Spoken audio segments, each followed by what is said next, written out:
Marc Stevens, author of Government Indicted, coming to you live from the fortified compound in Mesa, Arizona. Glad to be with you here today. And sorry getting started a little late. I did not get notice out about what was going on today until this morning, so I do apologize for that. But, hey, no tech issues that I know of so far, so we're pretty good. If you want to join me here on the big show, I don't know how many people are really going to be able to tune in since we didn't give much notification. But we'll kind of kill two birds with one stone here today. I wasn't able to do a live show on Wednesday because I was traveling, and I cannot do a live show tomorrow. So we're going to try to get it all knocked out here today. And it is June 23rd, 2007. I should already have had something done for that. June 23rd. We've passed the solstice. We are now... The days are getting shorter, but the days in Phoenix are getting much, much, much, much hotter. So we have June 23rd. We'll get that up there on the website. Ooh, a lot of stuff to get to. And hopefully, we're hoping that both JT and Calvin are going to join us at the bottom of the hour. So definitely stay tuned in for that. Because of time constraints, this is going to be it as far as video. I won't have the opportunity to get the nice video, but we're going to have a good audio version for the podcast, so don't sweat that. But again, I've been traveling a lot, and so I have not been able to get... I just don't have the time to do the really nice video. So this is what we got. But if you want to join me here on the big broadcast there today, the number is 218-632-9399, 218-632-9399. The passcode is 2020 and the pound sign. So when you call in there, that's what you got to do. You can also reach me on Skype, either for instant message me. Either way, if you want to be on the air or you don't. But it's Frank Rizzo 3. That's Frank Rizzo with the number 3. And I can either bring you up on the air or you can post an instant message there with your question. And just to get things started here, this June 23rd, it doesn't matter. You know, I keep forgetting to disable the YouTube comments, but, it's not that big a deal. I mean, you're going to have trolls. You're going to have people who are going to be leaving the same stupid comments. So because we have new people to the show all the time, every week, it makes sense to cover some of these ridiculous claims that people are making. And last video, I finally was able to get the video up, the evidence for Corey's dismissal. He got a dismissal in Blythe, and those who've been following the big show know kind of the story. The prosecutor, which... All right, let's go through a little explanation here. And I have noticed that, gosh, I guess it's kind of a thing with YouTube. If you actually put a little bit of effort into the thumbnail for the video, you tend to get a hell of a lot more views. So, yeah. And if you put a pretty girl there, yeah, even more so. But it's the content of the videos. People have to know that there's not going to be... off-color, humor maybe, but not pictures or video. But that one where I finally was able to get a video of the segment that I did a number of weeks ago, where someone had posted on Facebook. Yeah, I know, Facebook, about ninth grade girls in a mock trial and getting the first not guilty ever by challenging the prosecution's foundation that the laws apply or the rules apply in the first place. So anyway, that's basically what Corey did, what we always do, and that's what Corey did in California. He challenged the police officer. Now, some may say that the police officer is only the witness and is not the prosecutor. Well, in some instances, yes. See, that's the problem with being an internet troll. You're going to get called out on your generalizations. If you're in New Hampshire and some other places, even Arizona, depending on the charge, usually if it's just a civil traffic or an infraction, like what happened, it was a criminal proceeding in Corey's. So if you go to markstevens.net or if you go to my YouTube channel, you can see Now, you can actually, I have the document there, and no, his last name is not Blythe. It took place in Blythe, California.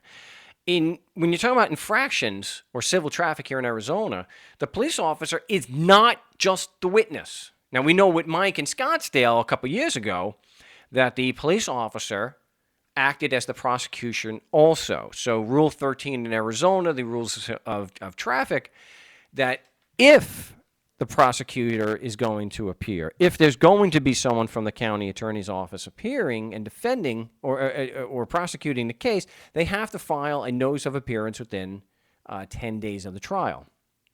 Otherwise, they're waiving their right to have a prosecutor represent the state, the government.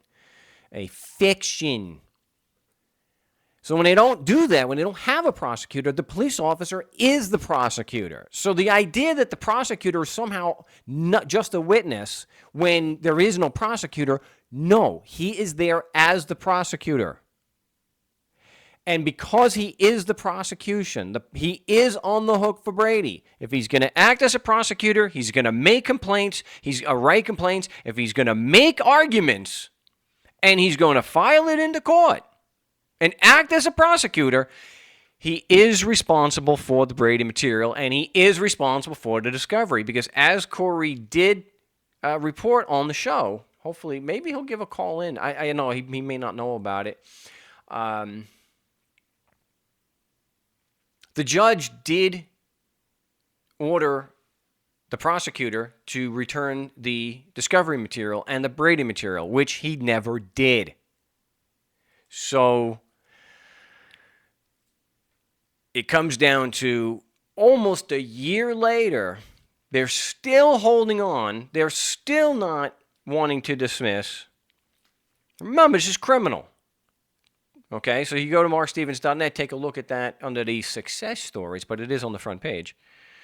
You'll see the document. It was a criminal proceeding. There was an arraignment. There was pretrial. Of course, the police officer was so concerned about justice that he did not respond at all. That's the thing. These people are accusing Corey of code violations. The sacred code was violated. Yet, even though the judge ordered him to give the discovery, even though the laws, the sacred writ, even though that requires him to provide discovery, it requires him to give exculpatory evidence and be responsive in pretrial, he didn't comply. Yeah, the laws are so sacred to these people. They apply to everybody. Yeah. Not the king. Not the king's men. It's good to be the king. See, Corey wasn't even the piss boy in that scenario. Not even good enough to be the piss boy to these people. Good work if you can get it, I guess. So, another issue of it not applying, it's a criminal proceeding. He is the witness.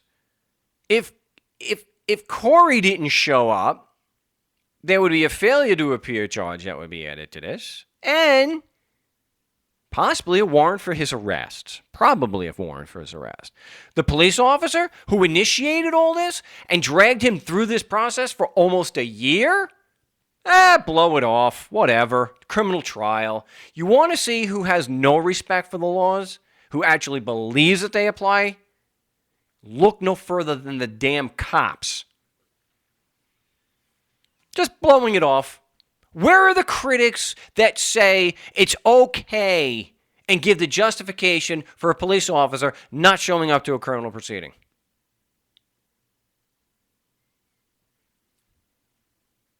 No, all they want to do is turn around and say, you had nothing to do with Marc Stevens. Well, if you look at the video and the article that goes with it, we don't say with any certainty that the dismissal had anything to do with what Corey did.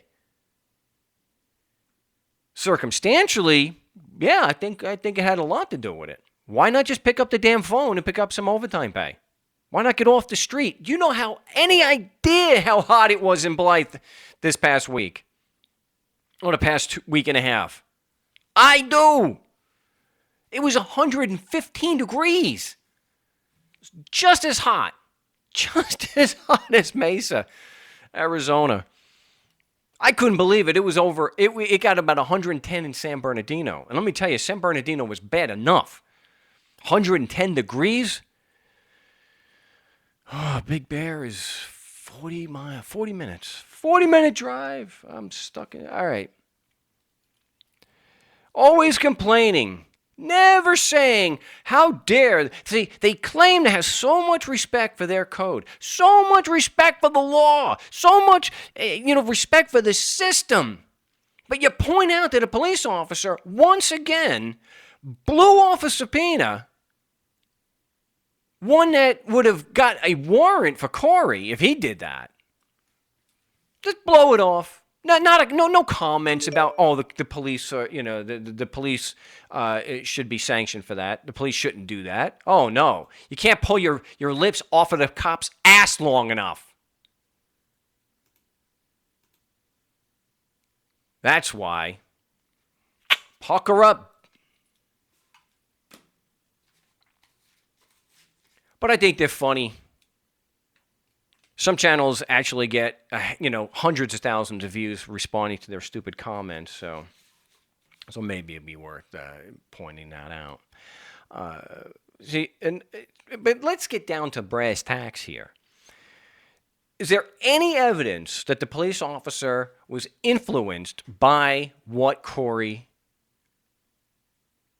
provided, what he presented? Was he influenced at all by the defense that Corey put out? Now, it could be argued that just because Corey put up a defense was enough for this police officer to say, the hell with this crap.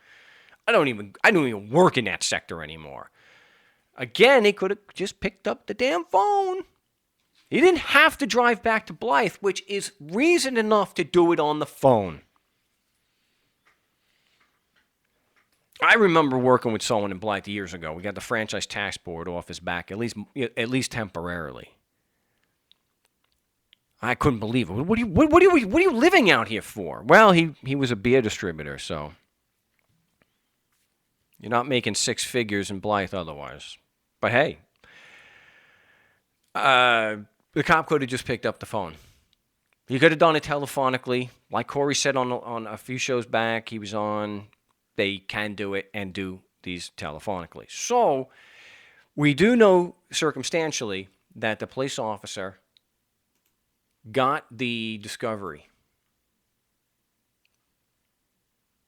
He did get the discovery. He had it for 6 months, and despite being told by the judge that he had to provide this documentation, he didn't. So we have the police officer blowing off the discovery request and also blowing off a subpoena.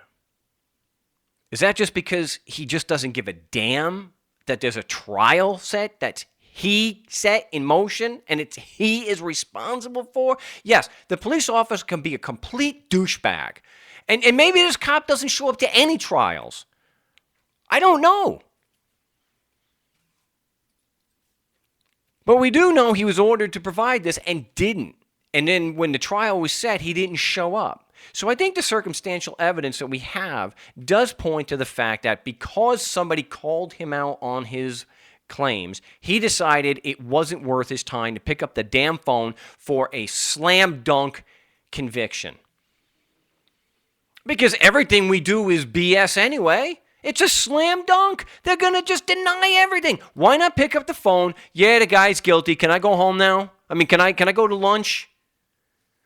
The guy can't spare a 15-minute phone call for a slam dunk conviction? He's that lackadaisical about his own tickets? Well, it's not like the police officer is going to throw him in jail for not showing up. He'll do that if the judge orders him. It's important to the judge. Not so important that the judge held a cop accountable. Not so important that he issued a failure to appear to the. Not so much that he gave a damn to even follow up on his own order to sanction him in some way for not providing the discovery. So when you say it had nothing to do, you have to ignore the circumstantial evidence. And I don't think that's a good way to go.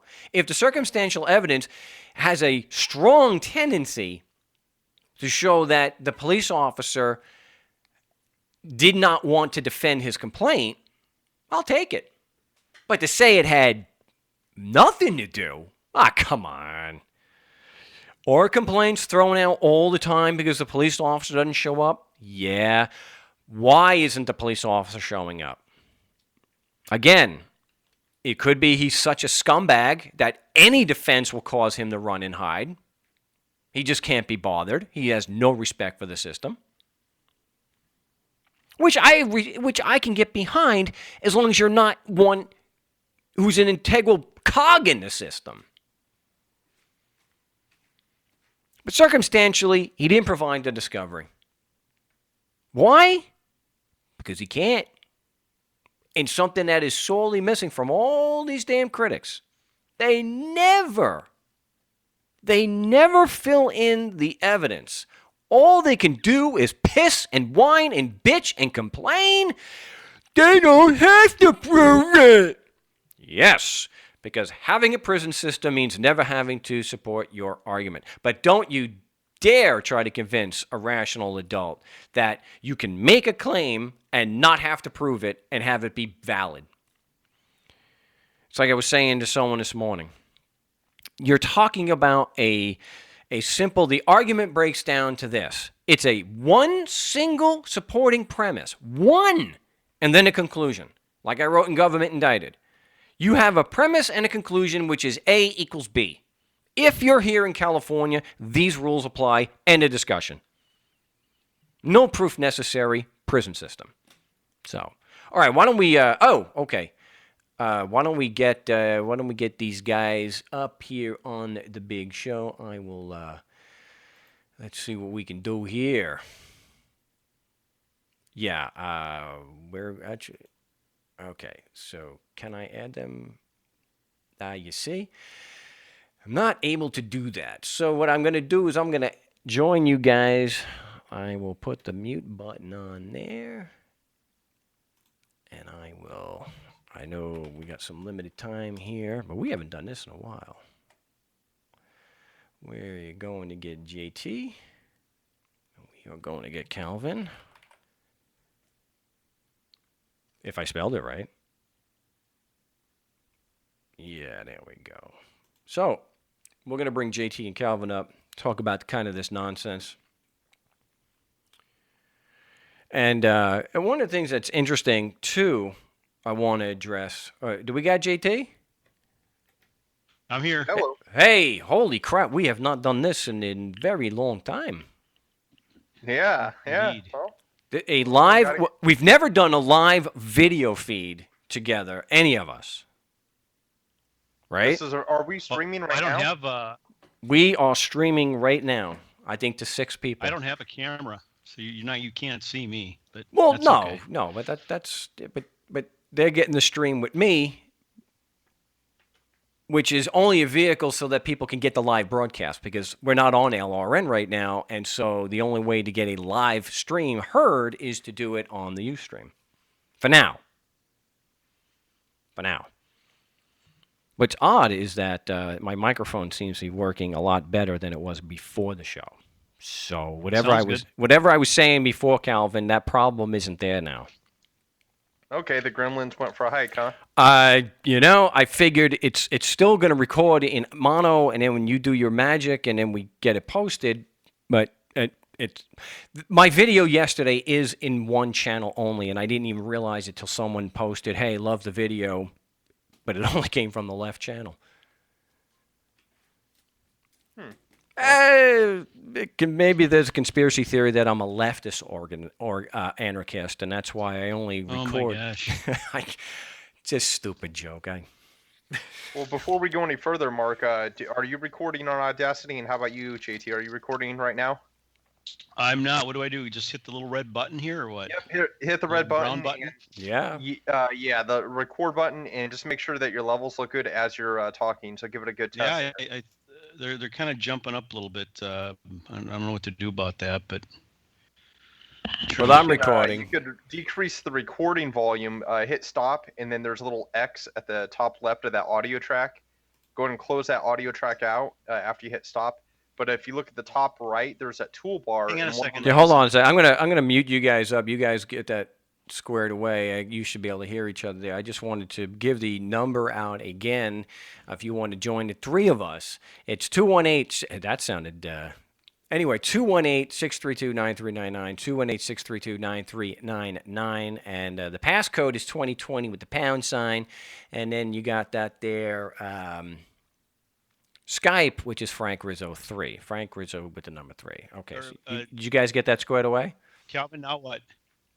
Okay, so you up at the top right, there's a little mic symbol. Okay, you guys give me a Skype notification when you got that squared away, because one of the things I wanted to get into has to do with if you're being attacked by these people and you're learning how to do this, and or especially if you're new to the material and you see some comments and some criticism about what we're doing here. Let's get one thing straight.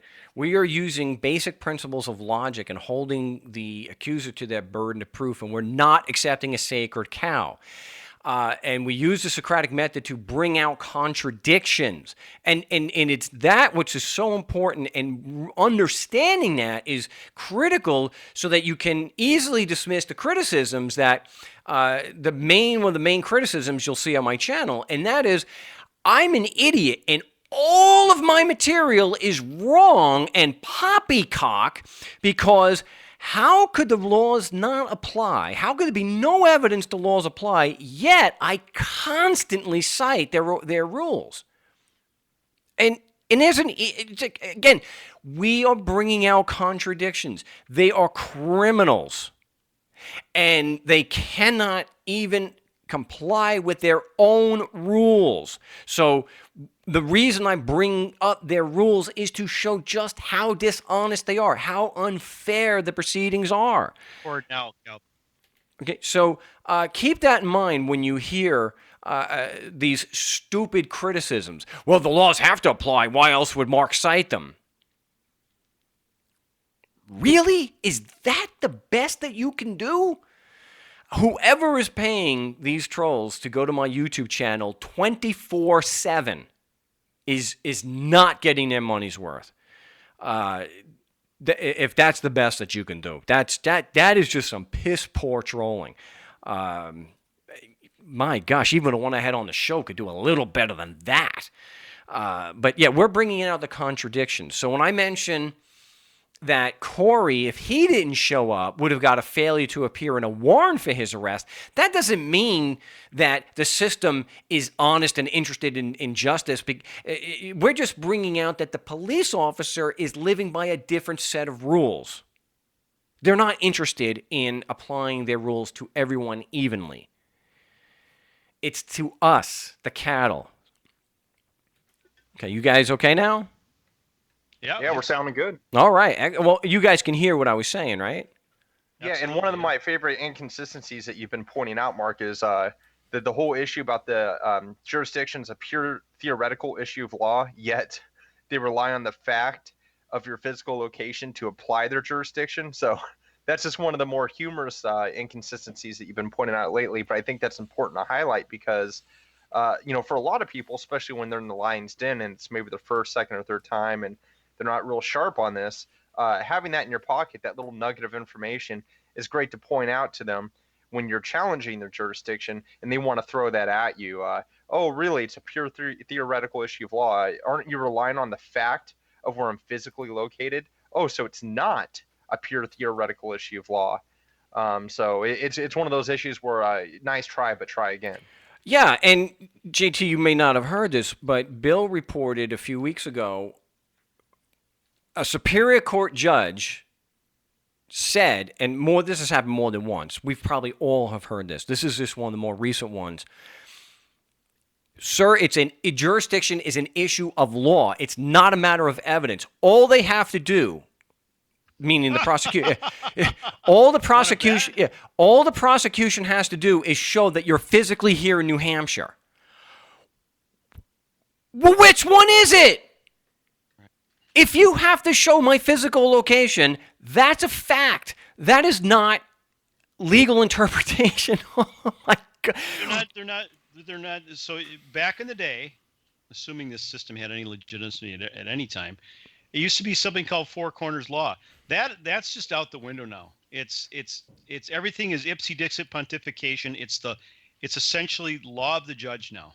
That's what we're dealing with. Law of the judge. Yeah, and Calvin, whatever exhales out of his filthy, child molesting sewer. It's law. Wow. Yeah, exactly. And I was saying to someone just today who's going into our friend Eric, who's called the show, is going for an arraignment, and he's going out there in Boston on Monday, and one of the things we were talking about is, of course, the arraignment, and one of the biggest lies they like to throw out. You talk about a contradiction, Calvin.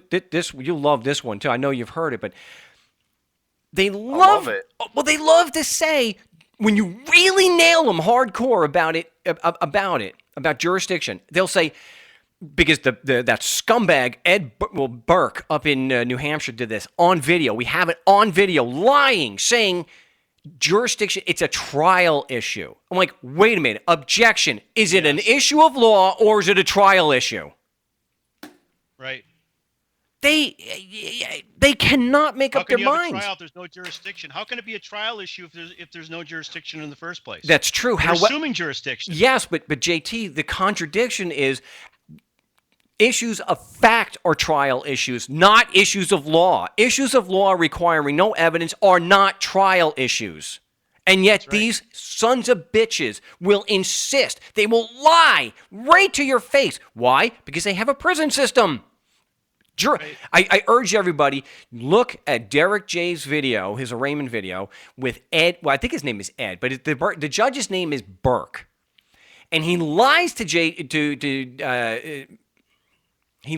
Derek J right to his face, knowing he's being recorded, because nothing's going to happen, saying jurisdiction's a trial issue, and still trying to maintain, like they did with our friend Bill in New Hampshire, still trying to maintain it's a pure issue of law requiring no evidence.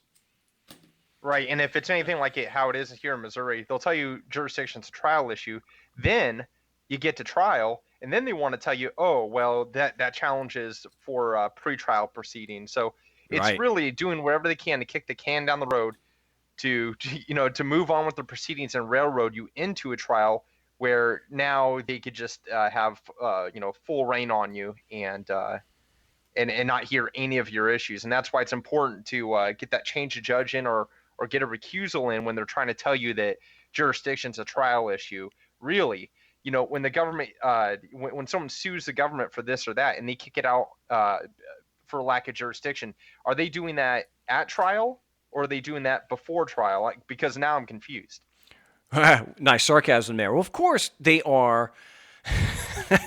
They know, and I just don't have the influence, I guess, on the show.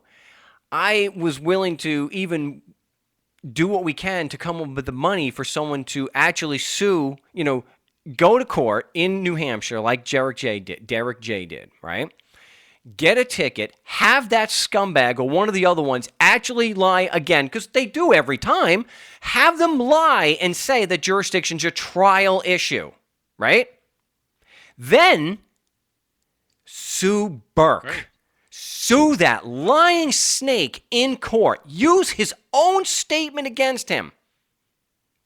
Because I know technically, if the judge is acting without jurisdiction, knowingly acting without jurisdiction, he doesn't have judicial immunity. I know. But in practice, it doesn't work that way. But maybe, just maybe, even at the least, guys, it would be able to show that the man can lie through his teeth. You'll have his own attorney's statements that jurisdiction is not a trial issue only. He will actually have, that's the beauty of that. His attorney actually has to go against what his own client said on video, you have the goods on him. And no one took me up on the offer to hold that scumbag accountable. And that's one of the things I have about, another thing I have about the Free State Project. It just seems if it's not about smoking pot and about free the nipple, women going topless, they're just not interested at all. In fact, look, let's go on record here. The only one that I know of that did any kind of activism that's a part of the Free State Project or was a part of the Free State Project that actually went and lived the principle and stood by it was, of course, Derek J., Ian Freeman, and Mr. Bill Bohinski, who went as far as he could and got no help from people in the Free State Project. Zero. So here, an opportunity for Burke to be really, really taken to task. No one did anything. No, right. No one steps up to the plate. It speaks to the caliber of the Free State Project. I mean, it goes to show that where the priorities are. Is it really about achieving a environment of freedom, or is it more about just hey, let's be cool and smoke pot and let's do this against a man? I just think it seems to be more of a trendy thing than it is an actual movement for liberty to actually achieve real liberty and make some real headway. If it comes down to just running around topless and smoking joints all day, it's you're, I don't know, that's a bad place to just end a campaign. Yeah, you have an opportunity to get a sitting judge on his own attorney proving he lied. His own attorney will prove he lied.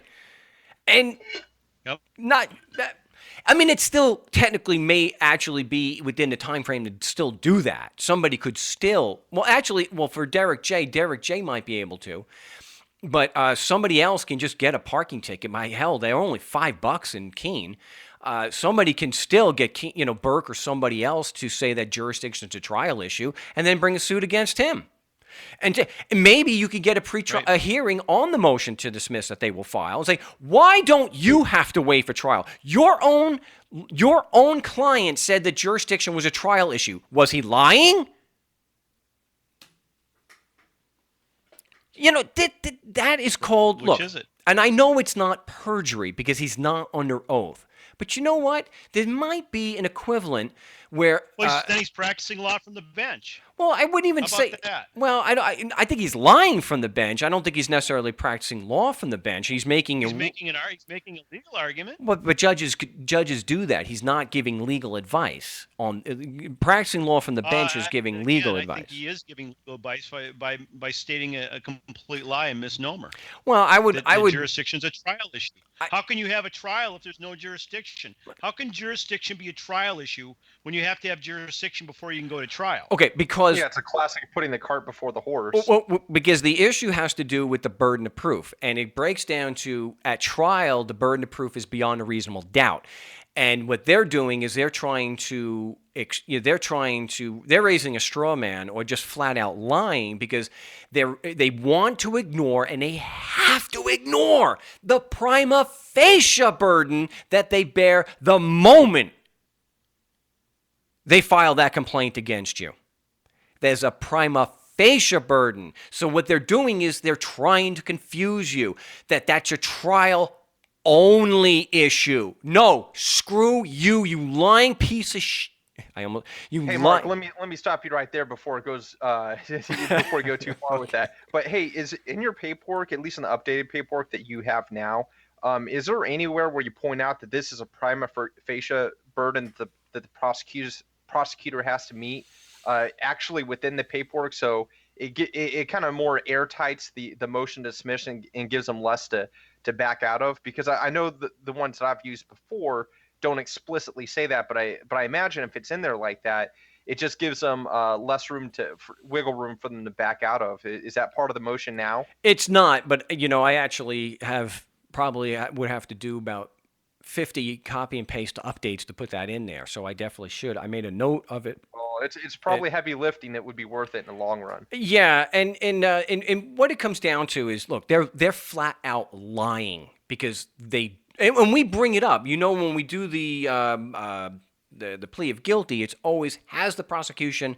And even before we do that, the script is it has the prosecution met that prima facie burden up to this point, and they want to ignore that and just lie, saying it's a trial issue only, and that's absolutely not true. We know that jurisdiction can be raised for the first time after trial. Lying. They're criminals. I usually take pride in not using insults, but I'm not using an insult as an ad hominem. I'm not using an insult. You're stating an objective fact. They are criminals. That's not an insult. Well, but I said scumbag. Well, that's just a stutter. Well, at least it's not inaccurate. Well, it's not. And this guy Burke is one of look. And I don't want anyone thinking that when I talk about someone like Burke, probably eyeballs in child trafficking. I've heard there's just an uncountable number of judges involved in child trafficking. They seem to be. How do we know this guy is involved? Yeah, they seem to be overrepresented. It seems to be that's how they get their yes men. But I don't want to give the wrong impression because if I'm talking about someone like Burke or what happened to my paisan up at the Twin Mountain Country Store, Bill, that New Hampshire is somehow different than Maine or New York or Saskatchewan. Okay, they're not. So anyone who gets on the radio or broadcasts and says, oh, things are different in New Hampshire, no, they're not. You're not special just because the bureaucrats are no different. What I will tell you is different is you get these people called the Free Staters who think that once they become legislators and they get into the government, that they'll actually do something to advance the cause of freedom, because they won't. No.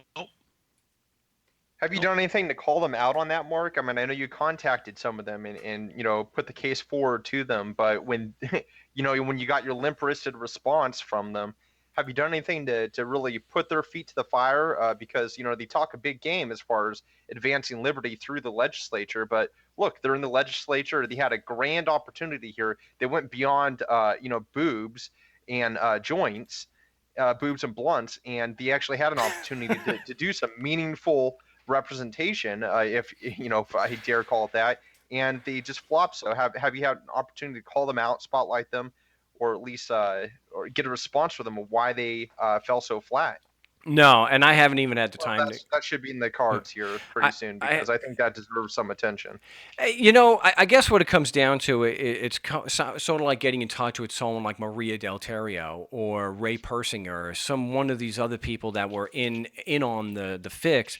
And contacting them later, and what would I accomplish by doing that? I guess I could put it on the show, but I doubt that they would speak to me.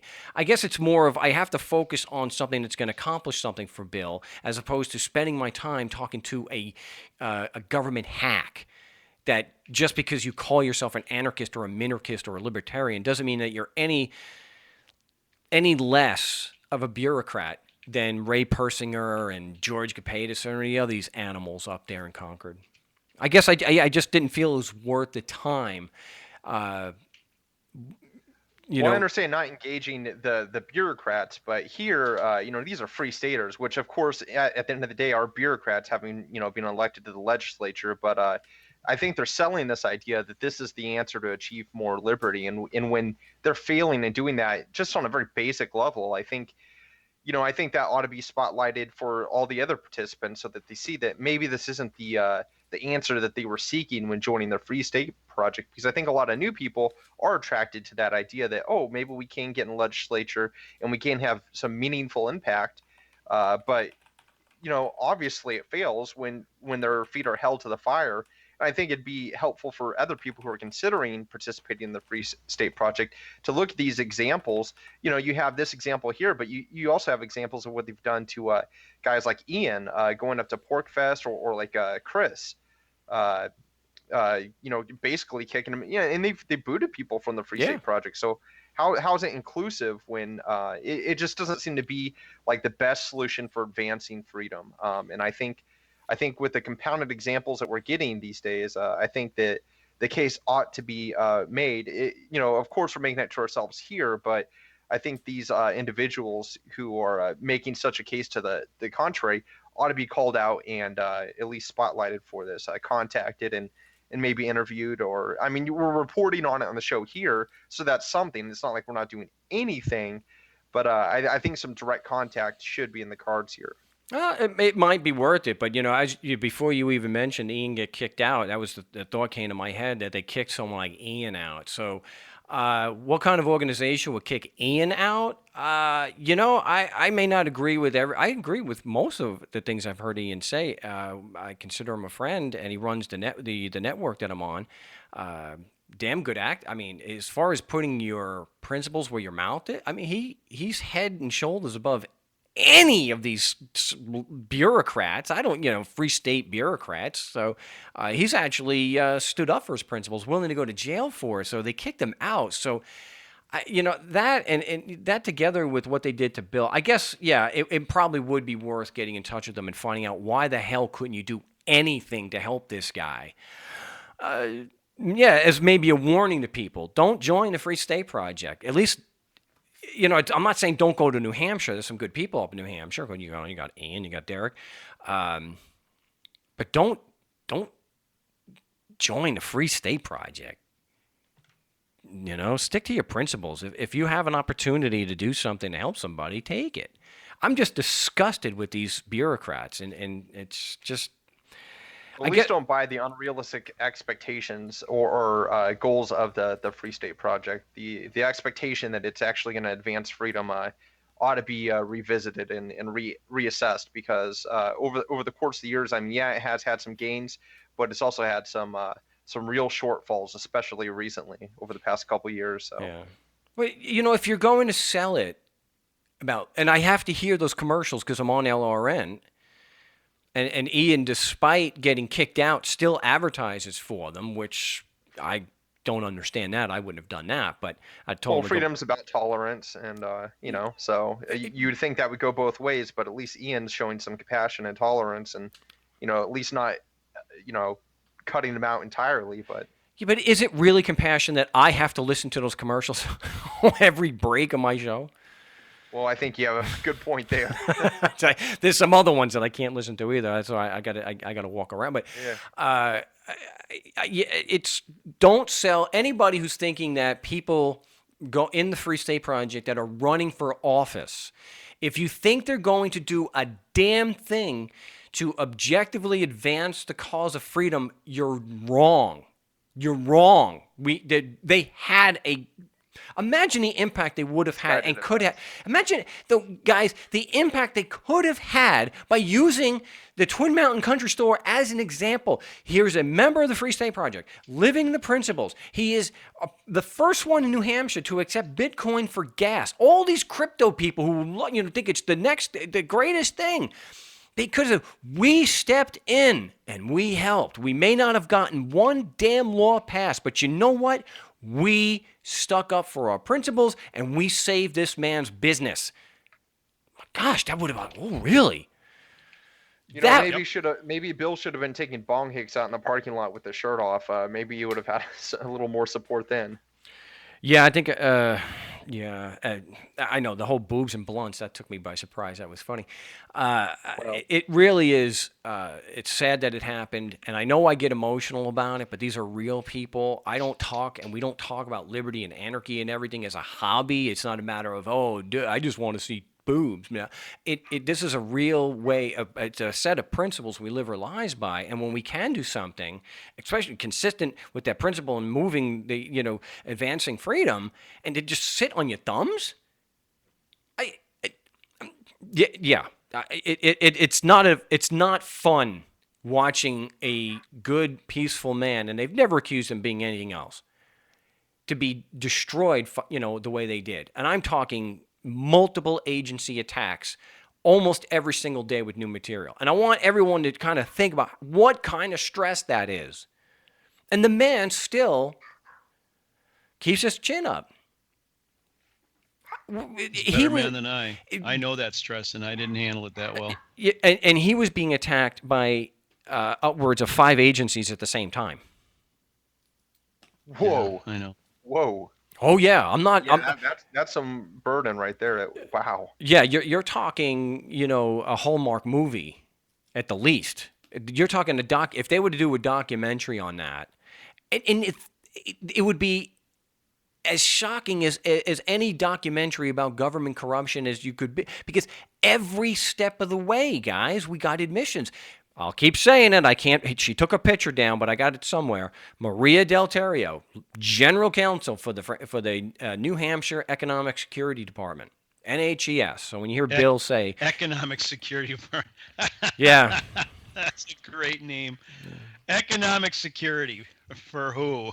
Yeah, she admitted. People stealing. Yeah, she admitted to not having evidence. She actually did the right thing the first time, JT, when they refused to allow a hearing. Now, normally, like the IRS, as you know, say, you had a phone call, so, go pound sand. Here, she said, no. To have a hearing, there has to be a representative from the NHES there, and there has to be witnesses, and you have to provide the discovery that they requested. So she reversed that. Of course, the hearing was a 21-hour bloodbath, and they still wouldn't. 21 hours the hearing was? It went over the course of more than 2 weeks. Okay. Wow. And I'll give him credit where it's due. Greg Ives, yes, I have pictures of him, and I'm still got to redo that video so everyone knows what he looks like. He was corrupt. He was dishonest to the core. But at least he had patience, unlike the scumbag Michael King, who cut my transmission. Ives never cut me. And that is, you see, and that chapter alone of a documentary of what these animals did to Bill and his family, that chapter alone people should be picking up pitchforks and marching on Concord. What they did and what they allowed. That, again, like you said, JT, and you're right, nothing matters until jurisdiction's proven. And Ives said jurisdiction is not an issue within the scope of this administrative process, and yet he continued to insist that they had jurisdiction. But it's not within the scope. I said, you know what? You've mooted the entire proceedings. Because if you can't decide that there's jurisdiction because it's outside the scope, you can't affirm their decision. Sounds like an acute case of multiple personality disorder. He's holding two conflicting positions at the same time, and a little Jekyll and Hyde going on there. Well, it's the same. Yeah, it's a typical double standard of these people. And they don't see that as a problem because they're not there to be honest. They're not there to provide justice and fairness and, dare I say, even due process, because they can't even comply with the lower standard of due process. Because due process, and this is in Government Indicted and Adventures of Legal Land, the hearing, Goldberg versus Kelly, I think is what it is. The hearing must be meaningful. And a subjective term. Who gets to determine if it's meaningful? Well, it's marketing. Yeah. All their crap is marketing. Well, they do break it down. No, they break down the general statement. There has to be, cross-examination. There has to be witnesses. There has to be responsive answers. It's got to be fair. It has to be meaningful. It's not a matter of they come in and they've already determined you're guilty, and it's just a matter of going through the motions. That's what they did to Bill. Look what they did. I keep bringing up James in New Hampshire. I mean, James in Alaska. Right, James back in. The IRS expert, the head of the Hendrickson unit, admitted not a damn thing that she provided or testified to proved he had an obligation or that he believed he had an obligation. It's the whole case right there. Yep. Isn't this the one who wanted to say that all of James's arguments were frivolous and wanted to bring in that document from the IRS citing that? Is that the case that we're talking about here with James? No. Oh, okay. Well, there's been so many, but I know they just like to say that, as if it was an argument to begin with, the question of evidence, but it's frivolous, and then they'll give you that 47-page document from the IRS on frivolous arguments. 80. Oh, 8. Well, I guess they could always add to it, but none of those arguments have anything to do with the question, challenging the prosecution's burden of proof. Look, the prosecution's claiming that they have jurisdiction. Great.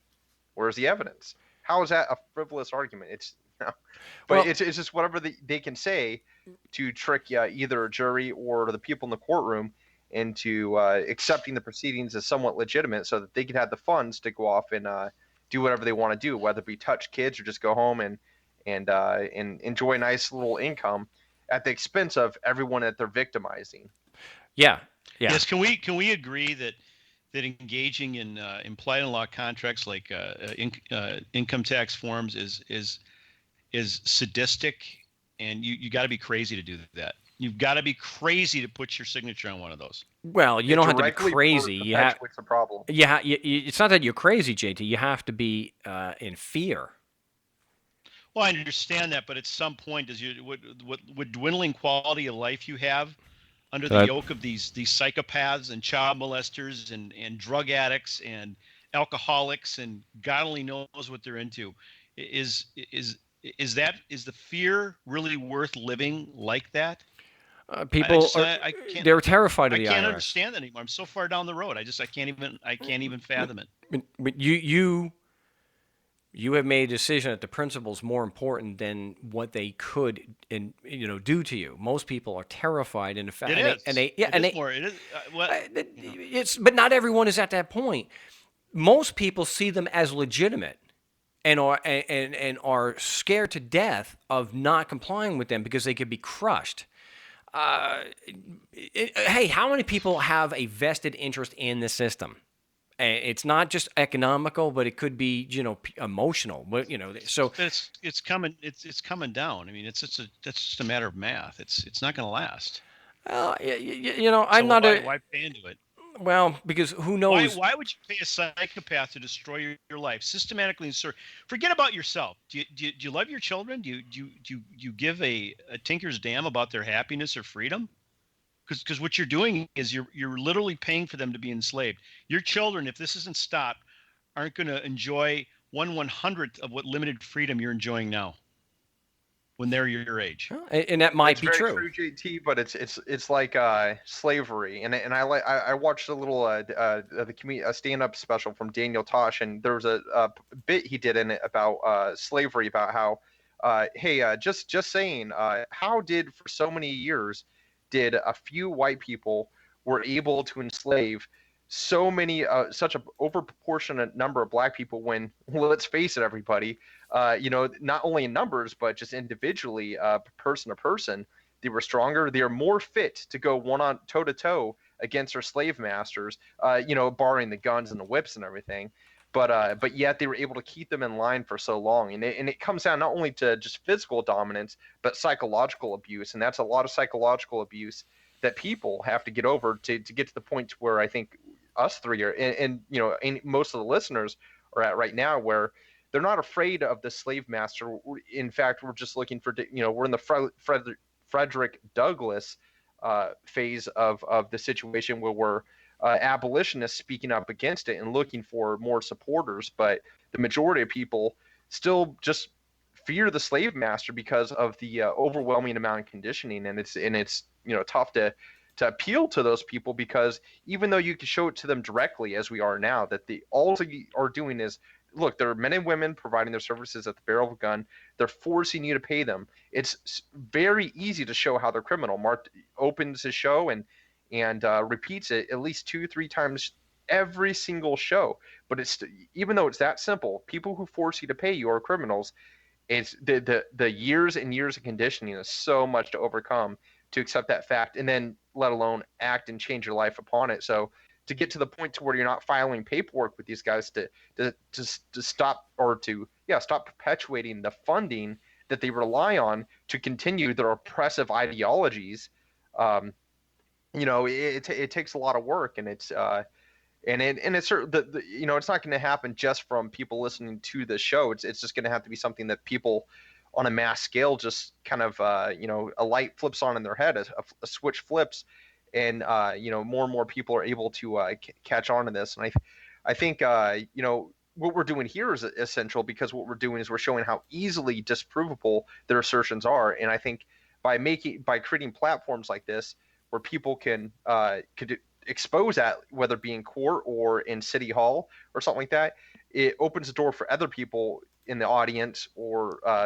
viewing, whether it be on YouTube or actually in the City Hall right then and there, to kind of open themselves up to the idea and kind of come around to it. Because all three of us, it didn't happen overnight. It happened incrementally over years after taking in new information and kind of racking things through in our mind. So it's definitely a tough one to figure out, but it's very simplistic in its nature. Hey, they force you to pay us.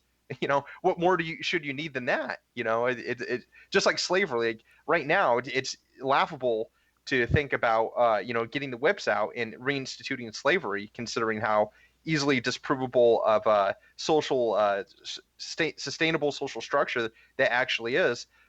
Statism needs to go the same way. Statism and slavery are exactly the same thing. They're just called two different names to obfuscate what it actually is. But once we could bring statism to the level of slavery, I think we're going to be able to achieve that. JT, is by persuading people to stop filing that paperwork with them.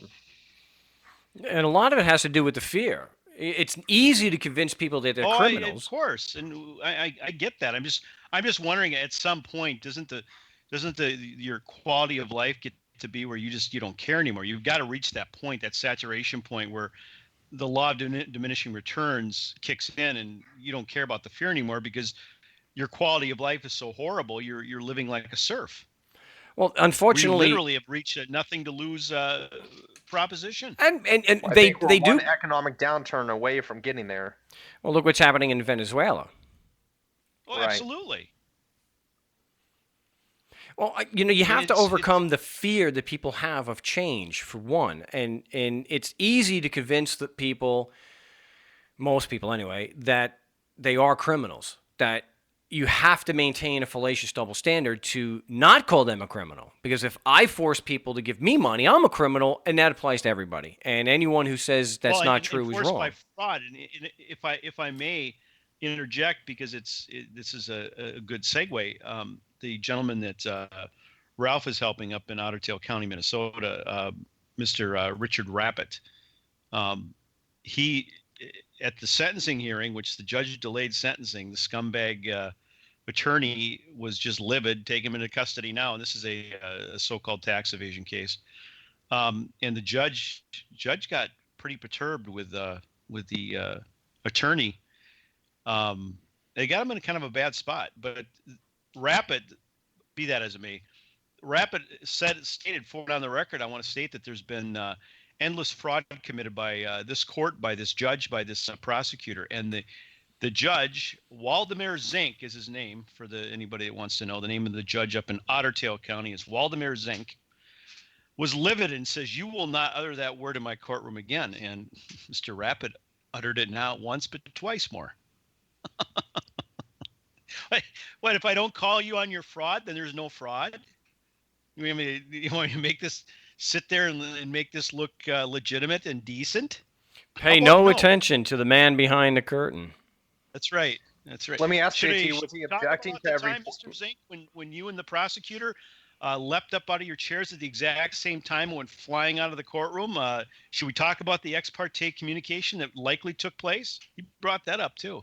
Judge went Was nuts. he making objections along the way to each of these cases of fraud? Because I would imagine fraud racks up as misconduct. So of course, I think that would be in order.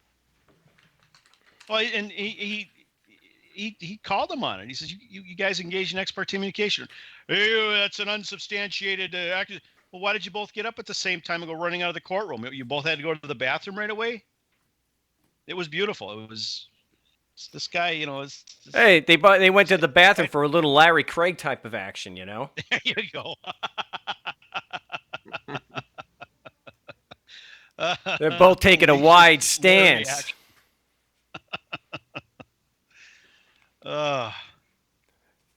Yeah, well, we actually have some callers. All right. Let's see. Maybe they're going to take JT to task. I think the first caller is going to be like, "Hey, JT.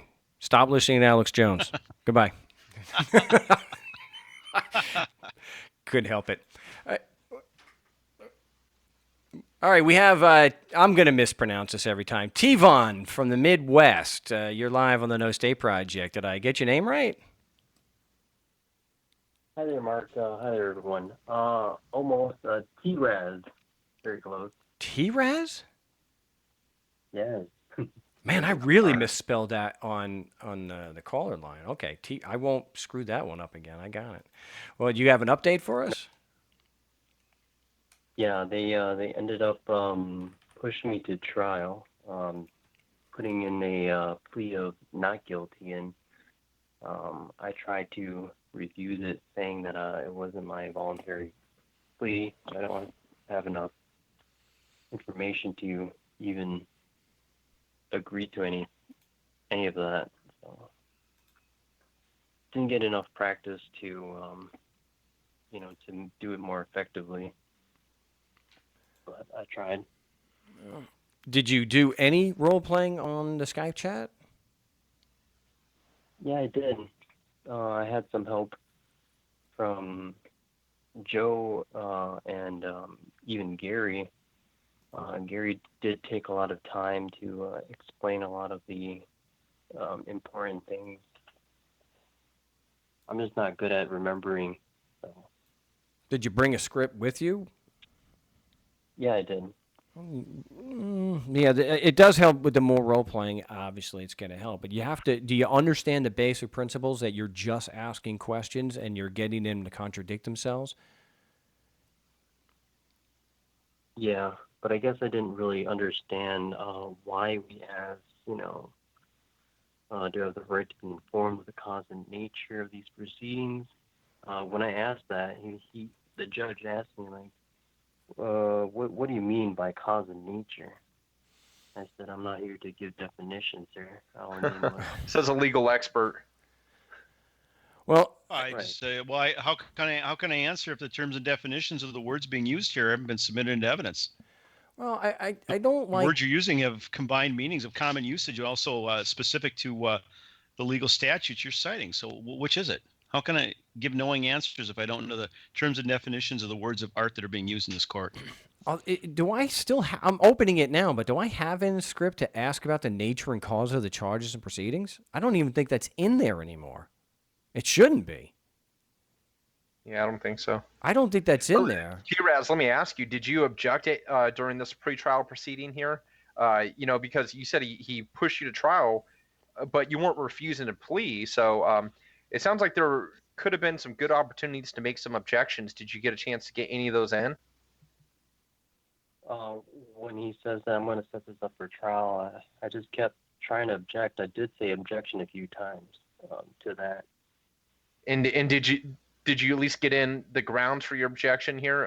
They're pushing you to trial. Yeah, objection. I'm not refusing a plea here. All I'm asking is for the prosecution to meet their minimum prima facie burden of proof here, and this isn't happening. So I think you want to push me to trial while committing an instance of misconduct. I have to object here, and as many times as you could keep ringing that same bell, the more that they commit their misconduct, I think you make the point obvious to them that you know what's going on, and you're also letting them know that you're paying attention to their misconduct, because that's something that might cringe in their ear to hear that might actually come about later on in the form of in an appeal, or if you want to file with City Hall, a complaint with City Hall against them, or what have you. But I definitely think it's important, especially when you're getting railroaded, to make those objections, even though it may fall on deaf ears as far as the judge and prosecutor go.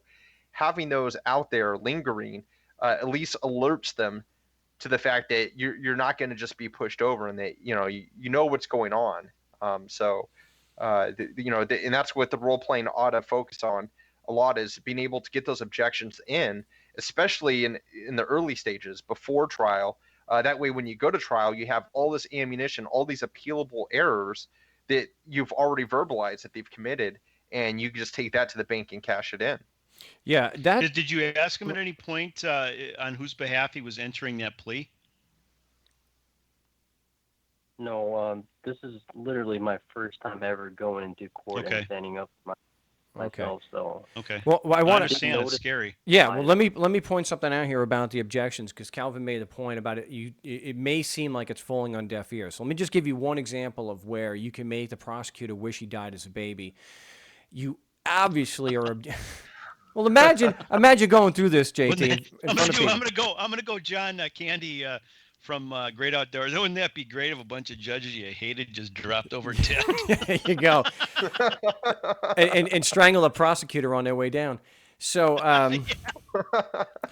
but T-Raz, consider this and how bad this could look for the prosecutor. He's trying to put the cop on the stand, and you object that Rule 602 requires personal first-hand knowledge, and they presented nothing. And the prosecutor swears the information is going to come out on direct because the Rule 602 does say, just for all those idiots who said I cherry pick Rule 602. How do I cherry pick 602, guys, when the entire section is always quoted? It's fundamental. It's supposed to be one of their revered canons, is it not? Well, yes, 602? but I mean, I'm saying it. Why? How could someone accuse me of cherry picking Rule 602 and that when I provide the entire rule every time I quote it? I know that personal knowledge can be 'cause brought they're out on douchebags direct. like Dan Evans? Yeah, Sorry.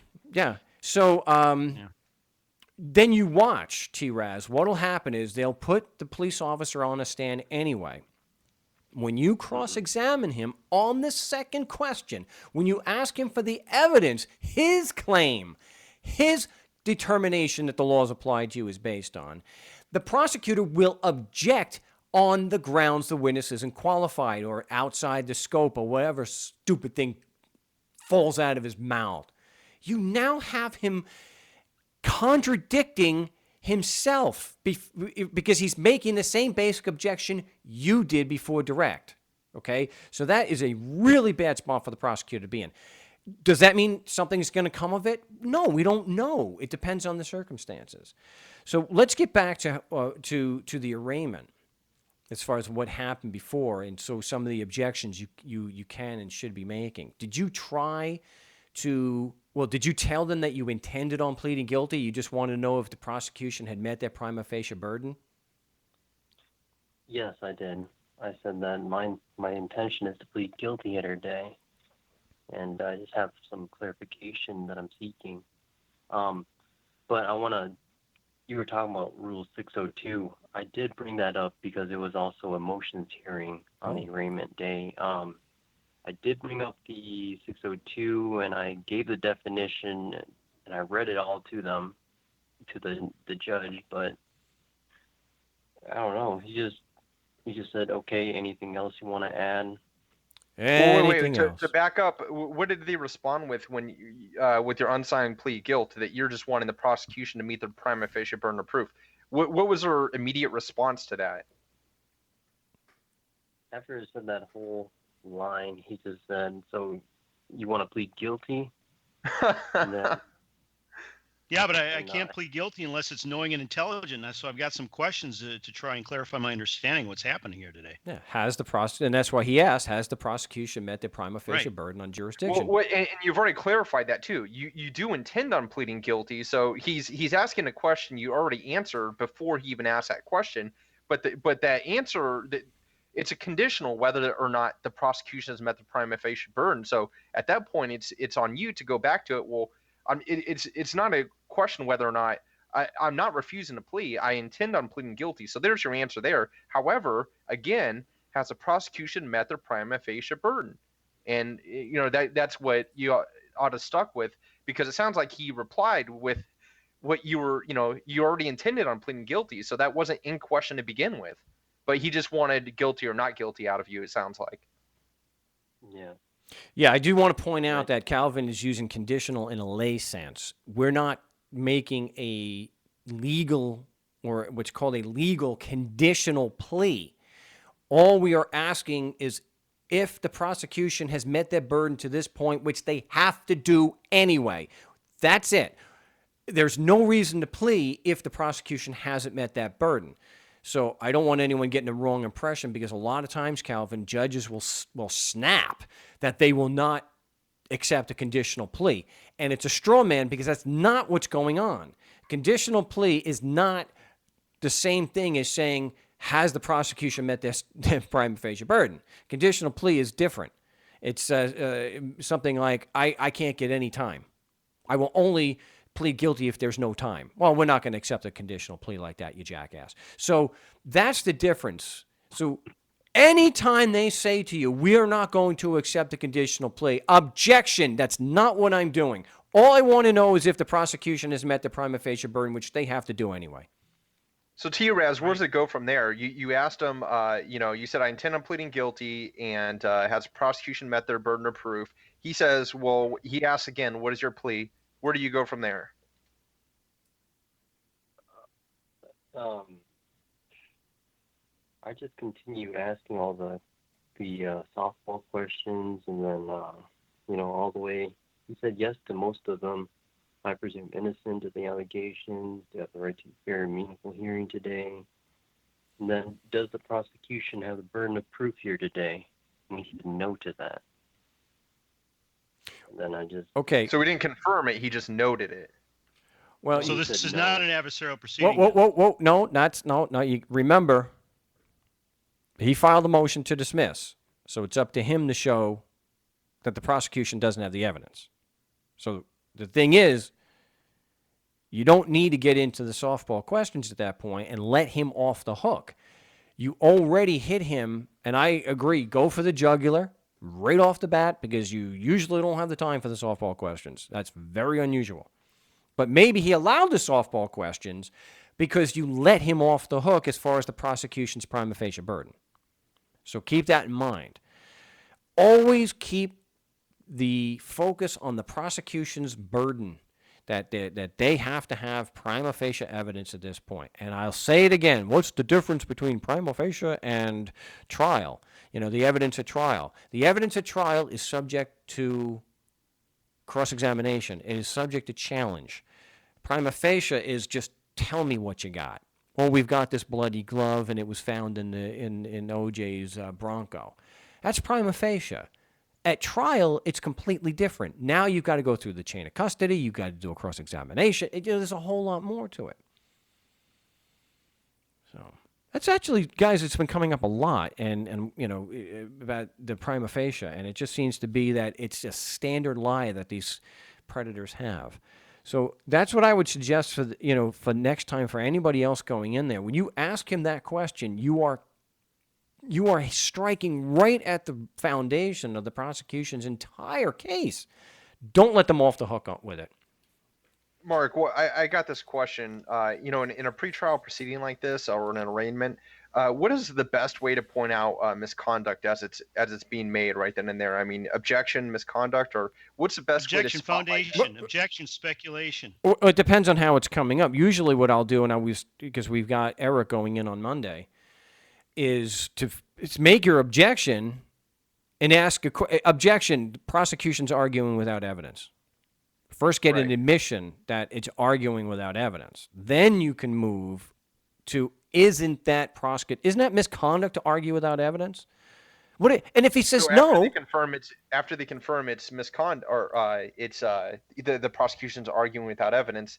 Right then and there, after follow up with the question, isn't that misconduct? Right. Wouldn't that be prosecutorial misconduct? I think the earlier you get on that, the better things will result or turn out for you in the end. If you're calling out misconduct all the way from the beginning during arraignment or even before arraignment, because I think they'll give themselves the opportunity to commit it.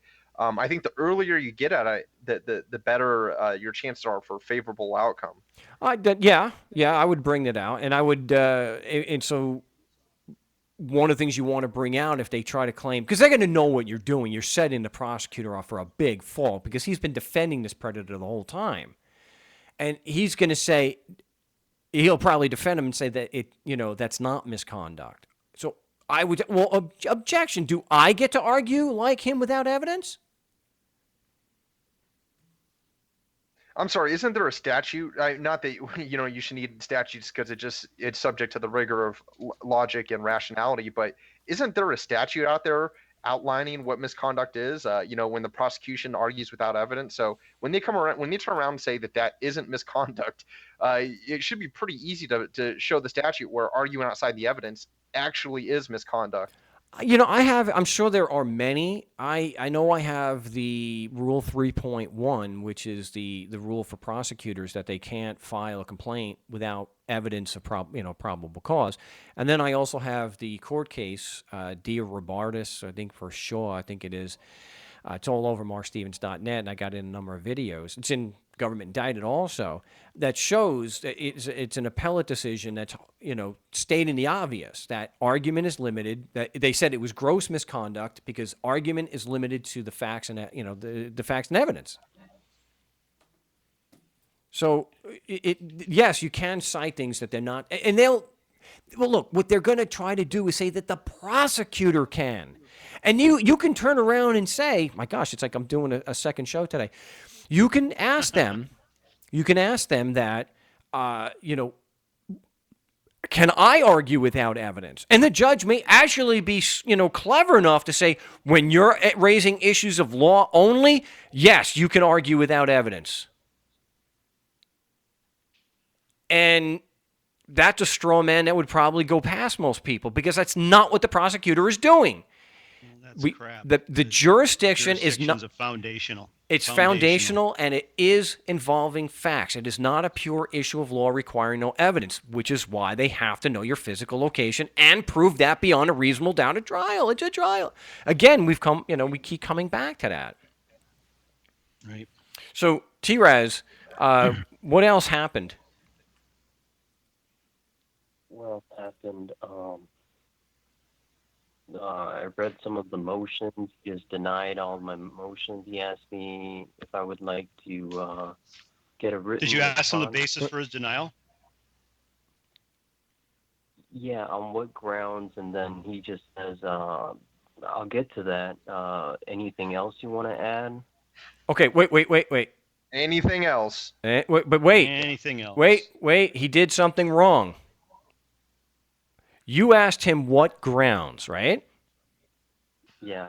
Is that a leading question or a non-leading question? Leading. Come on, JT. No. I'm just kidding. Guys, I am going. Okay, that's it. I'm sorry. If you, everyone is, and I'll have this video on YouTube to see my failure. It is a non-leading question. Leading questions have the information in there because you're leading the witness to answer a certain way so you can bring them to a certain point. I've said in Government Indicted, every question should be treated as a cross-examination question and make it a leading question. So I'm going to repeat myself here for like the 1,000th time. When he says that, it's objection. So you're convinced the prosecution has met their prima facie burden on jurisdiction. You see the difference between the two questions? Yep. Let's make a note for that for role plays. When we're role playing, there should be a few sessions where we refine our responses in our questions in the leading questions. Because I think that's something that we really haven't focused on there. But I think the evidence bears that we all need a little work on that to learn how to formulate our questions better. Yeah, I said there's the reason why I said in Government Indicted to treat your interactions as a cross-examination is so that you will always ask leading questions, and you are, like a journalist, you are directing the conversation. You're leading them to a certain point, which is going to be a contradiction or an admission that they don't know what the hell they're talking about. So when you ask the judge, it's not a bad question. It's just it shouldn't be. It should be a leading question. On what grounds? You're giving him the opportunity to fill in the blank, and you don't want him to do that. You want to direct the conversation. Objection. Is that because you're convinced the prosecution has submitted sufficient evidence to meet their prima facie burden? That's a yes or no question. Leading question. Great. It's just like saying when the judge says, I insist that I have jurisdiction here. Objection. Is that because the evidence said so or because you do? That's a great leading question, and it's brutal for them because he's got nowhere to go. But if you ask on what grounds, oh my gosh, you can get a 10-minute narrative. Mm-hmm. I see. Yeah. And let me tell you something. If you think my 10-minute narratives are mind-numbing, oh gosh. Yeah, they can use a lot of words and not say a damn thing. If you've ever heard a judge talk for 5 minutes straight, you want to shoot yourself in the face. Yep. Well, not myself, but yeah, I agree. You know, I caught that when I said that. Yeah, but so I'm glad that we're talking about this and you called in because it is an important issue and it's something that we definitely have to focus on. It's a cross-examination because we're using just leading questions because we are the ones controlling the dialogue. If you let them, and the worst thing you can have is have the judge give you a 5-minute narrative because now he's been responsive. Oh my gosh. And being responsive, they think that satisfies a due process requirement. Yep. So that's always bad. Always. I got to. So then he just. Sorry. Okay, so Go ahead. so remember that we're not going to ask non-leading questions. We're going to ask yes or no questions where the information we're trying to elicit is in the question. Okay? Don't leave it open for a narrative. Okay. So refresh my memory. You asked for the grounds. What did he state for the grounds for his denial? He says that he's Eventually? not gonna- Yeah, he says that anything else you want to add? I'm not going to answer that right now. Would you So like no a written grounds. to that? Yeah. And then I said. Objection, why? Well, you see, the problem you're getting into is even though you're asking, it's a decent objection, okay, you're in a headbutting contest with this guy. You're not going to win. He's done. That's why we don't ask non-leading questions. Because when we ask the leading question, now we've got a strong issue of is the judge covering for the prosecution? You're asking him point blank, has the prosecution met their burden? And he's not answering. That's bad. You just say yes. Let him say yes. He has. And T-Raz, if the judge says yes, they've met their prima facie burden, what do you say? Yeah. Well, what is it? I would like to see it. Yeah, where in this complaint do you see this evidence? Because I said so. I'm gonna channel T-Rex from Scott County. Because I said so. Okay, so you're knowingly prosecuting me without evidence, right? You know what? You're not being respectful in this courtroom. I don't respect you. You don't respect me. Do you have any other questions? As long as I'm free to leave, yeah, I'll clean this up in the appellate court. No, you're not free to leave, sir. You are not free to leave. It's a good thing I have a habeas corpus ready to go. What about when they come at you with the evidence that you're seeking as a pure theoretical issue of law? When they try and sidestep the evidence, the prosecution's burden to produce evidence of jurisdiction. Well, again, you can object and ask a question. Don't they have to show at least my physical location? Yes. Isn't that a fact? And if a fact is necessary, would that not, doesn't it follow that it's not a pure theoretical issue of law? Well, then that's a trial issue, sir.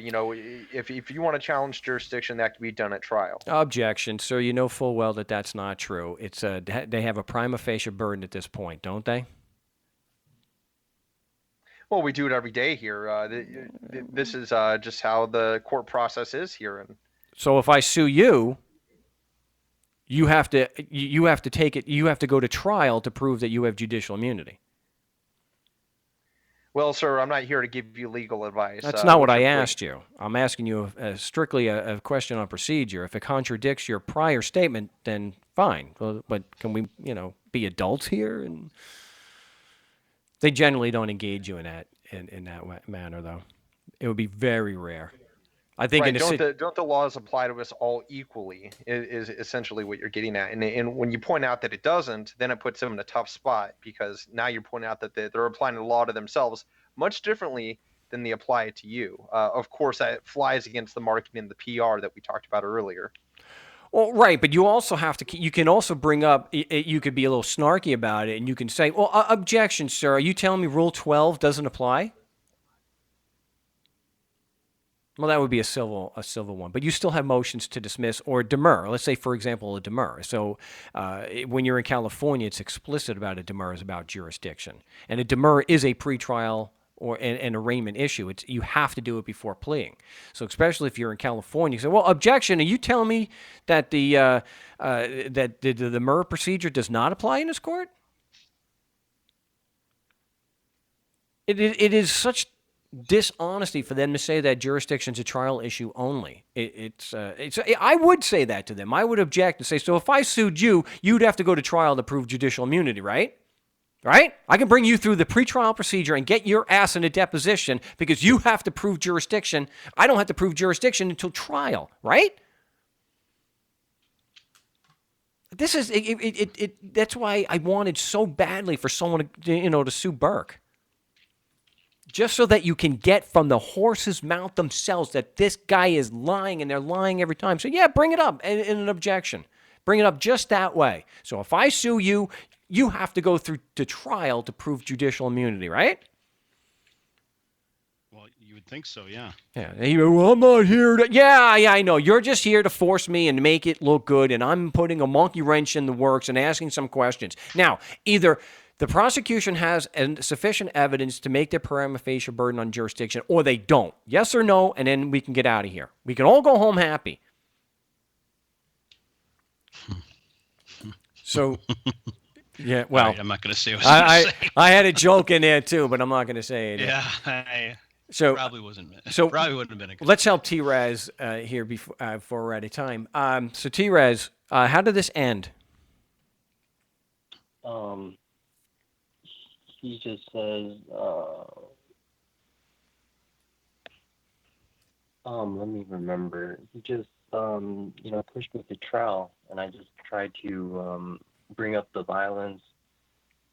I know that I didn't do good with that, but I just said that, sir, because he did mention, okay, we're going to set up this for trial. And I said, sir, I don't agree to that. I object to that, blah, blah, blah, blah. And then he says, okay, well, you're going to get yourself in trouble. There'd be a arrest warrant out for your arrest if you don't show up. That's when I said, sir, due to the threat of violence I hear, I'll do whatever you say. Then he says, what threat of violence do you hear? And that's when I got stumbled. I was like, the bailiff over there. I don't know why I said that. I just didn't know what I was doing. Well, for those listening, if he says what threat of violence, you can say you just threatened me with a warrant if I don't participate. That's a threat of violence. That's the benefit of having a prison system. People do what you want because you'll throw them in jail. So did you get a trial date only, or did you get a pretrial date also? You sent me, wait for that day? Oh, they sent me a mail saying a court trial for the 29th of this month. Of this month? Holy Whoa. crap. That's some turnaround time. Yeah, you don't even have a pretrial. Is this a misdemeanor? He said it was a petty misdemeanor for both headlights, driving with no headlights, and the marijuana possession. But I'm afraid to go to trial because there's also paraphernalia that they are threatening me that they can bring up.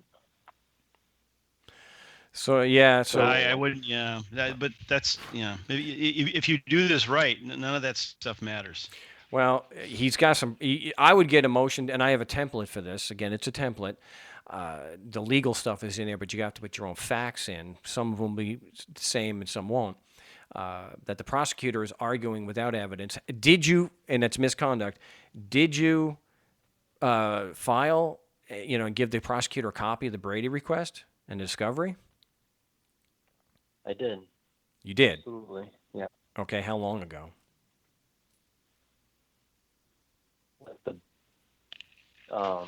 Must have been like a month ago. Oh, okay. All right, plenty of time. Yeah, plenty of time. Yeah, so you've got you got a Brady violation, a denial of discovery. So you've got your motion to dismiss for prosecutorial misconduct, which I would walk in with. You don't have much time to get that filed. I guess you could file it Monday. So get with me. I'll send you the template today, and do what I can. I did the prosecutorial misconduct Oh. that day, and they sent me back, a written denial letter for prosecutorial misconduct. The judge did? Yeah. You got to do some role playing because you have to knock this cross examination out of the park. Hey, gentlemen, I hate to do this to you, but I have to jump. I got another commitment I got to obligate myself to. So I will talk to you gents next week. Hey, no problem. I appreciate. Hey, it's been fun. Thanks much. Always is, guys. Take care. All right, have a good one, Let's do it JT. again. See you, JT. You too. So yeah, you've got a I lot don't of know. role playing to do here, which you already know. So get on that. Yeah, because you don't have time to do a motion. Well, you could do a motion to change the judge, but you don't have time for the remedy if they deny it, which they probably will. So you don't have the time to get a petition into the higher court. So you got to hit this cross out of the park. You have to make again. This cop should feel like he just did 15 rounds with Ali. When you get done with that cross. So what should I prepare for going into trial? Okay, the prosecutor is going. The prosecutor is going to fight tooth and nail to your objection that the police officer go on the stand. So you have to object on grounds that there's the prosecutor is engaged in misconduct and has presented no evidence to show that the witness has personal knowledge that of the matter he's testifying to, namely that you violated the law. He's got no personal knowledge that applies to you at all, and like I mentioned earlier, the example that I gave, he's going to say that all that personal knowledge will come out in direct, and you need to ask him. I need you to say, you say objection. I need on the record right now that this prosecutor is saying that this witness has personal knowledge of evidence proving that the constitutional laws apply to me just because I'm physically in the Midwest. He's probably not going to do that, but you need to make that objection and make that request. Because the second, and you need to work on your objections because you need to know on direct examination, the prosecution may not ask a leading question. So if he doesn't ask if he asks a yes or no question, you have to objection leading. He's not allowed to ask a question where the cop gives a narrative, where he just starts talking and talking and talking. Objection, narrative. A direct exam is short pieces leading to a certain end. And so if he accuses you of violating the law, objection, lack of foundation, assumes facts not in evidence. And you should be objecting on relevance or whatnot. Work on those objections with Gary. And on cross-examination, I give it, here are the two questions. The second one is what drives the prosecutor out of his chair. First one is, did you determine on your own that just because I'm physically in the Midwest that your constitutional laws apply and that you had jurisdiction to effect a stop and ticket me? And he'll say, yep. Uh-huh. When you ask the follow-up question, what facts do you rely on to prove that just because I'm physically here, your laws apply? That's when the prosecution will object on grounds that the witness is not qualified to testify, or you can't give legal conclusions, or it's outside the scope. They'll try to say he can only testify to the facts of the stop. You can say, hey, idiot, that's all I'm asking him. But they're more than likely going to sustain the objection. And before they do that, you want to point out he's making the same objection to this witness that I made. He fought to get this man on the stand. He told everyone that this witness had personal knowledge. Now it comes out that he knew he didn't. Can you finally hold this man accountable for misconduct? Or is it just purely a rigged game and you're not even trying to make it look good, you bastards? Which is, it's likely. So, in a nutshell, that's what I would focus on. Okay? Did we lose T-Raz? Do I have anyone?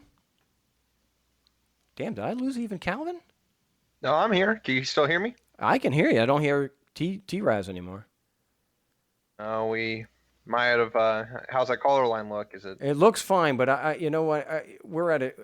I wanted to cover some more bases, and So I'm going to just end that. Let me, yeah, well, I hope that, well, damn it, I didn't have that.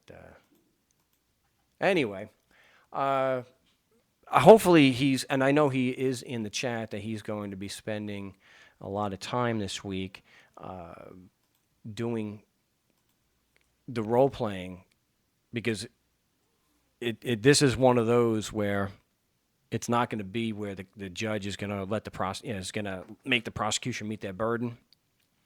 The prosecution probably won't withdraw, and the cop is probably going to be there. So you have to prep like the cop is going to be there. But I'm glad he called. Let's keep in mind too that we, if for any role playing you might engage in, let's focus on building our skills with asking leading questions. Because I think from the role plays that I've been involved with, including myself, that's something that I've kind of neglected. Not that there has been bad questions asked, but you're absolutely right, Mark. That's the best way to respond with a question is to ask leading questions. Oh, so what evidence has been provided, or is it your position that the prosecution does or doesn't need evidence? Things like that. It's a good idea to focus on those kind of things because if we're better versed on that, then hopefully we can avoid getting put in this position where we're being forced to trial to begin with.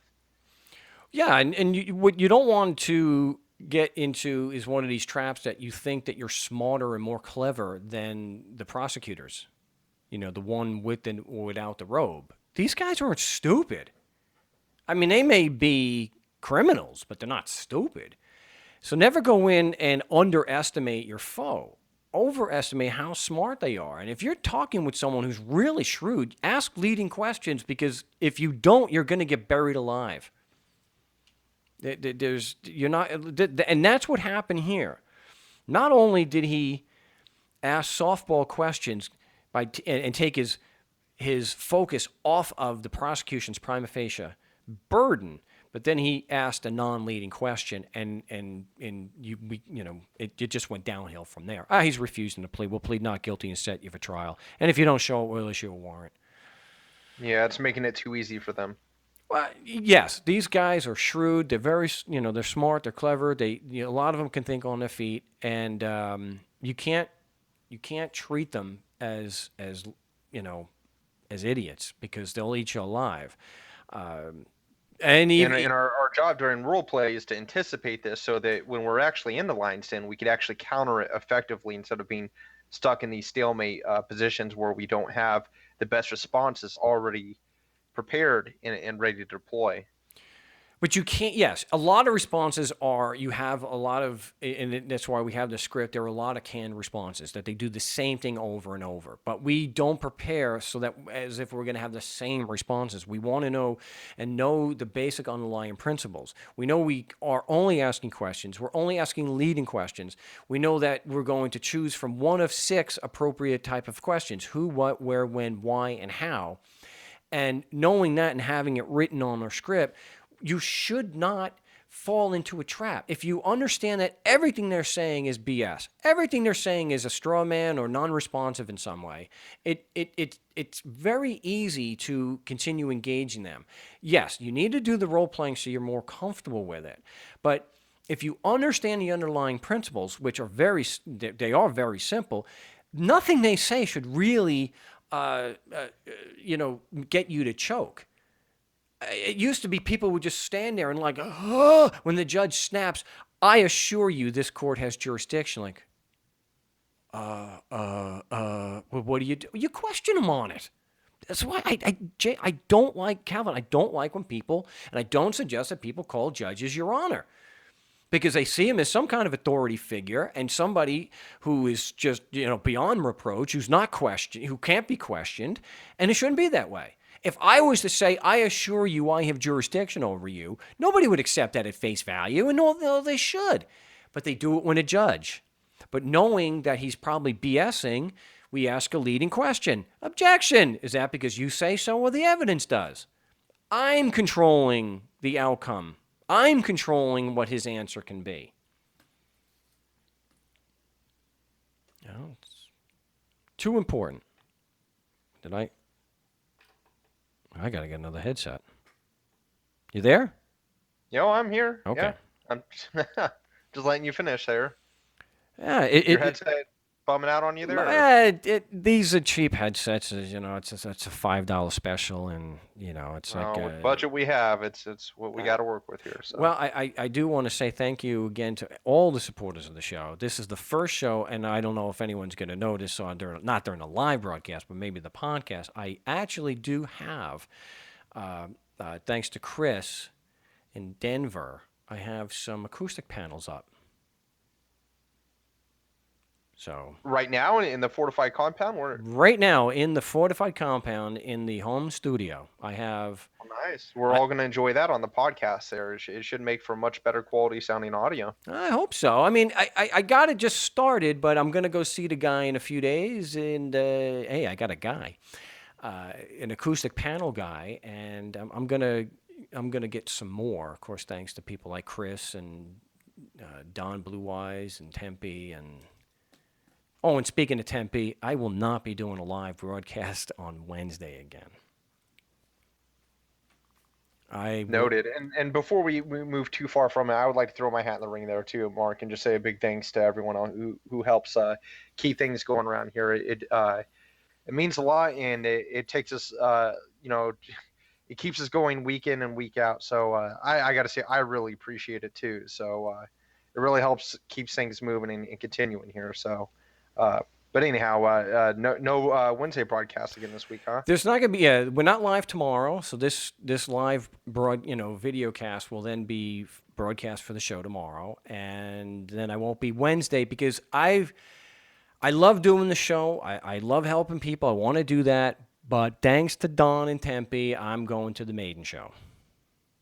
Hey, there you go. There you go. That's right up there with July 29th. We won't have a broadcast in because we both will be, hopefully, both of us will be at Baco's Meadow for the Jackalope Fest. So right, July 31st to August 6th.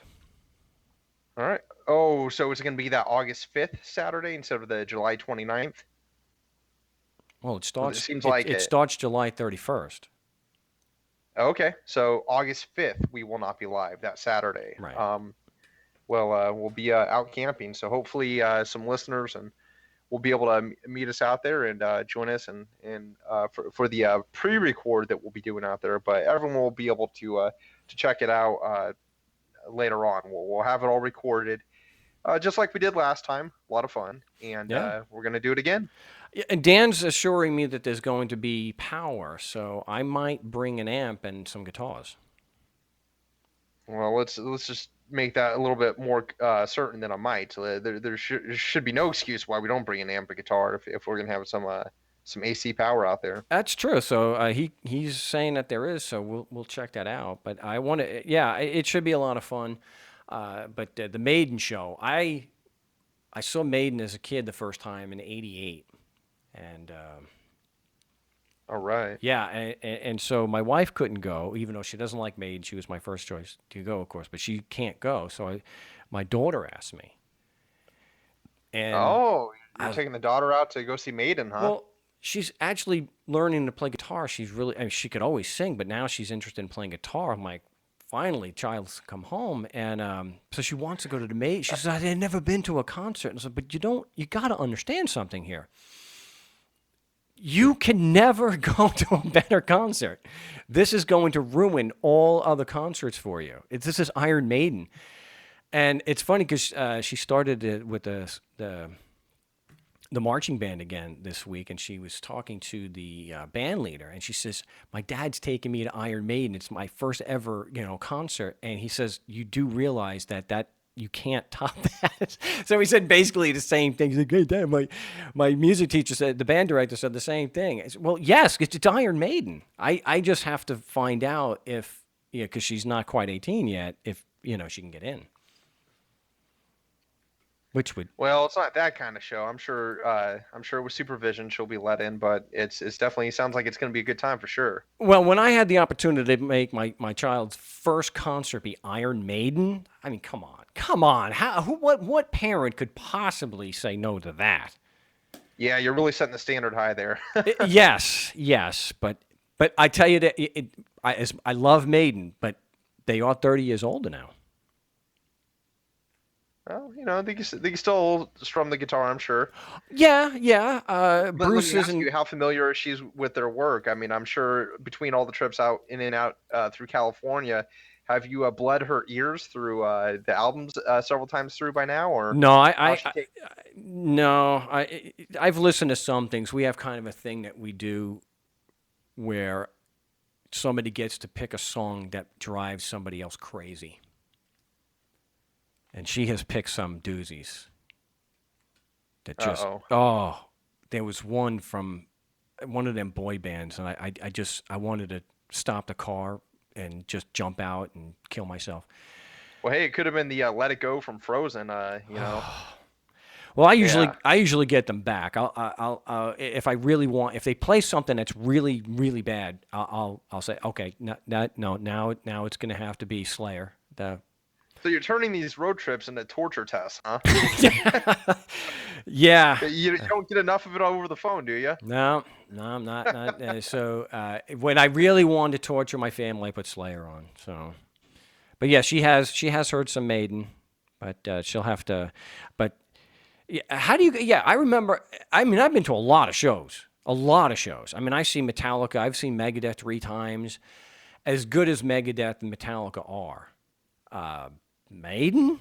No. I saw the Who, and nobody could put on a show like Maiden. The only one who could come close to putting on a show like Maiden probably would have been Zeppelin in 1970. Ooh. Well, now you're going back. Well, anyone who hasn't seen it, Led Zeppelin, Royal Albert Hall, 1970. Holy crap. Wow. Wow. If you want to see what a band can do, what a rhythm section can do to an already awesome guitar player, because let me tell you something. You listen to Jimmy Page play Days of Confused when he was with the Yardbirds, and then listen to him playing it in Zeppelin. Tell me that's not because of Jonesy and Bonzo. I'm not the greatest musician, but I think I can tell when a rhythm section is having and so yeah, that was huge. I mean, the Yardbirds were good musicians, but they weren't Led Zeppelin. Let's be honest. You can't compare the two. No. But people aren't tuning in to the music, I think. But if you go to the Jack Fest, which and Calvin, I'm glad you mentioned it's camping. That's right. Because it's pretty remote. And there will not be I don't think there's been an internet signal there. But Well, if there is, we'll try and take advantage of that and actually, at least attempt to broadcast. But at the very least, we'll have it pre-recorded, Oh, so everyone can look forward to that. yeah, we'll have video, and hey, there may be some video of us jamming, so that would be fun. But I think we're totally out of time. I appreciate everyone tuning in today. I'm glad T-Raz called in. Those are some really good points that we were able to make and teach people. Again, every question should be a leading question.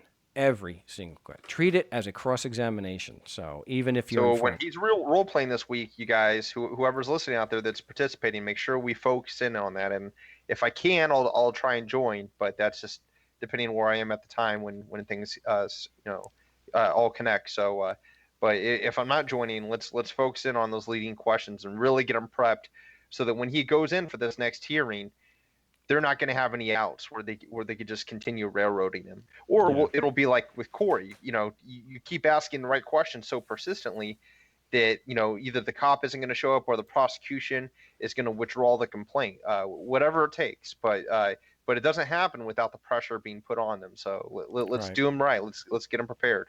Right. And real quick, I'm not going to be in town tomorrow, but if you are in Prescott, Arizona, I will be in Town Square for the Bluegrass Festival. I'll be with some family, but checking that out. But it's nice to get out of Phoenix. It'll be... Ooh, that's a knee slap. It's not. Phoenix will be about 116 tomorrow, but Prescott will be only in the 90s. So... yeah. So you won't be boiling. No, getting the hell out of the valley with the family. So if anyone is going to be in the Prescott, in downtown, look for me. Should be a good time. So, hey, this was a historic one. Glad it worked out. Good to talk with you and have JT. And this will be available thanks to you as a podcast. Also, I know the video won't be HD, but we'll have that on YouTube today. So I won't have any graphics or anything like that, but those will return next week. So I appreciate everyone calling in. Well, T-Raz anyway, and JT and Calvin. Appreciate the work you do behind the scenes. My name is Mark Stevens. This has been the No Stay Project for June 23rd, 2017. Till next time, salud.